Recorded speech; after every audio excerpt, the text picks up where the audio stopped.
Why were 7 aid workers hunted down and killed by Israeli drones? We now have the army's version of what happened. It confirms earlier reports that 3 vehicles were struck, one after the other, driving away from a warehouse where aid had been delivered. According to the military, drone operators wrongly believed an armed man seen with the convoy at an earlier stage of the journey was still on board and that humanitarian workers were no longer present. The army admitted the World Central Kitchen logos on the vehicles weren't visible at night and that soldiers on the ground weren't aware of the coordination plans that had been drawn up with the charity. It also said the 2nd and 3rd missile strikes were carried out without specific orders from above. World Central Kitchen described the explanation as cold comfort and has demanded an independent investigation.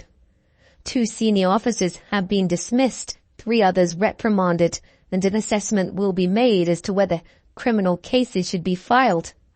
But how many of the 33,000 Palestinians killed in Gaza died following similar decisions? We'll likely never know.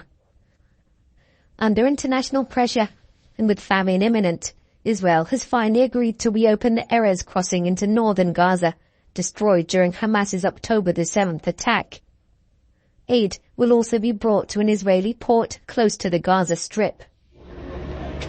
Until now, Israel has only allowed food trucks to cross into southern Gaza and has been accused of using starvation as a weapon of war. What we're looking to see in the days and weeks ahead is prioritization, surging humanitarian assistance, sustaining it, getting it to the people who need it, making sure that those who are providing it are safe and secure, and maximizing every effort to protect civilians. Inside Gaza, the suffering continues. 16-year-old Rafiq's injuries, as you're about to see, are deeply distressing. Badly malnourished, he lost his leg and nearly his entire family to an Israeli strike. We've been following him and his sister.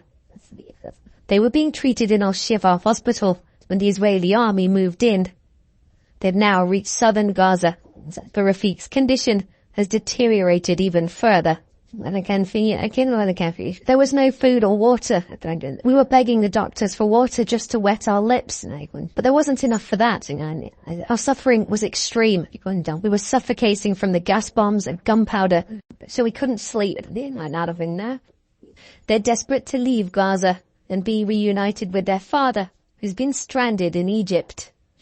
I want to tell the world. They already know about our suffering. We've shared enough videos. They know our struggle. There is nothing else we can do.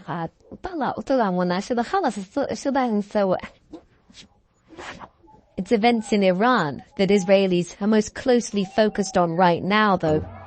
Today in Tehran, a funeral for the Revolutionary Guard commanders killed in Damascus earlier this week, along with rallies in solidarity with Gaza. Iran's leadership has vowed to retaliate against Israel for the strike. It's not clear how far they're willing to further escalate tensions, but these are bloody and dangerous times.